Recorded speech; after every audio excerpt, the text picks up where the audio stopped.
بسم اللہ الرحمن الرحیم ویورز، بیوٹیفل حدیث نبوی صلی اللہ علیہ وسلم چینل کی طرف سے آج میں آپ کو حضور اکرم صلی اللہ علیہ وسلم کا فرمان سناؤں گا۔ ویڈیو کو غور سے سنیں اور اسے آگے شیئر بھی کریں۔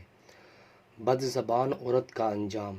حضرت ابو ہریرہ رضی اللہ تعالی عنہ بیان کرتے ہیں، ایک آدمی نے عرض کیا، اللہ کے رسول صلی اللہ علیہ وسلم، فلاں عورت اپنی نمازوں، روزوں اور صدقات کی کثرت کے حوالے سے مشہور ہے، لیکن وہ اپنی زبان درازی سے اپنے پڑوسیوں کو تکلیف پہنچاتی ہے۔ آپ صلی اللہ علیہ وسلم نے فرمایا، وہ جہنمی ہے۔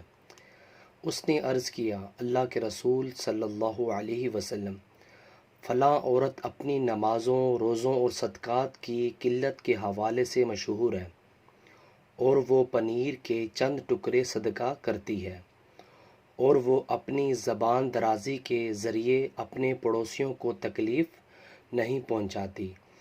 آپ صلی اللہ علیہ وسلم نے فرمایا، وہ جنتی ہے۔ ماشاءاللہ، نیچے والا موجود ہے۔ ویورز، ویڈیو کو آگے شیئر کریں اور اس طرح کے اسلامک ویڈیو کے لیے میرے چینل کو سبسکرائب کرنا مت بھولیے۔ جزاک اللہ۔